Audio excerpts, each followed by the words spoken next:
Nagkahiwalay kayo, pero hindi mo pala kaya. Gawin mo ito. Okay.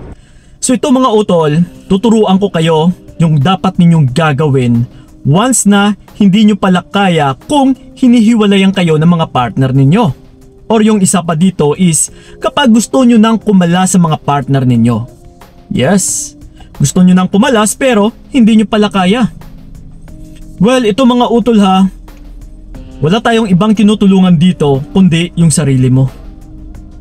Kasi kailangan mo talagang kayanin na kung marunong kang pumasok sa isang relasyon, na kung marunong kang umibig, ay dapat marunong ka ring umatras, marunong ka ring mag-detach. Kasi sa pagmamahalan or kapag nagmamahal yung isang tao, is given naman talaga na mapagmahal yung isang tao. So pero kung ituloy-tuloy mo ito, na kahit nasasaktan ka na, ay hindi naman ito tama. Which is hindi na talaga tama. Kasi ito din yung karamihan na naririnig ko na humihingi ng advice na gano'n na nga Kuya Kiko, gusto ko na talagang umatras sa lalaking ito, gusto ko nang kumalas, gusto ko nang umayaw sa kanya, pero parang hindi ko talaga kaya. Pero actually mga utol is depende po ito sa mind conditioning, which is sa utak mo. Na kung ano kasi yung pinapasok natin sa ating utak, na kung ano yung pinaniniwalaan natin, ay yun at yun din yung susundin natin eh.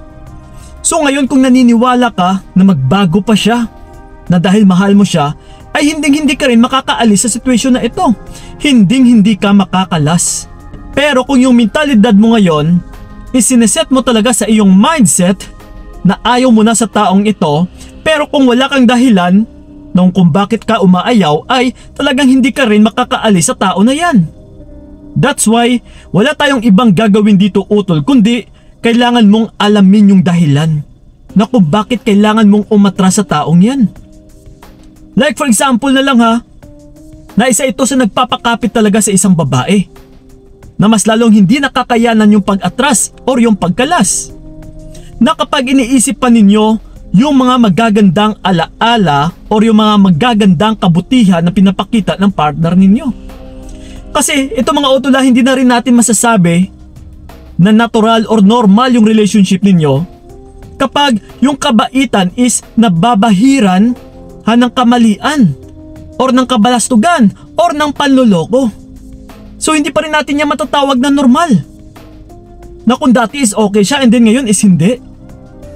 And then gagawin nating excuse na mananatili sa taong yan dahil okay naman siya dati. Oo, dati na yun. Pero kapag nahahaluan na kasi ng hindi maganda, na pinapakitaan kanya ng hindi magandang ugali, ay isa na rin itong validation o rason na kailangan mo nang umatras.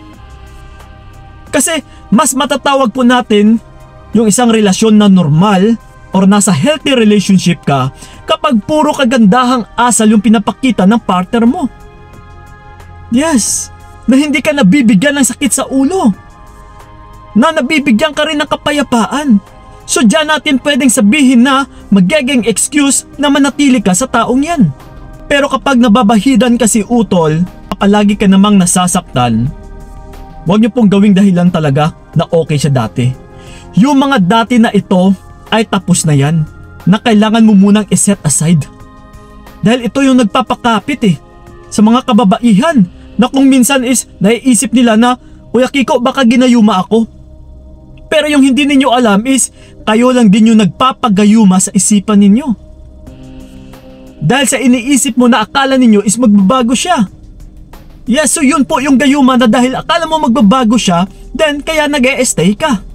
So gano'n na nga, wala tayong ibang gagawin dito kundi isipin mo talaga yung pinakadahilan na kung bakit kailangan mo siyang atrasan. Na kung palagi kanyang niloloko, isa na po yung dahilan.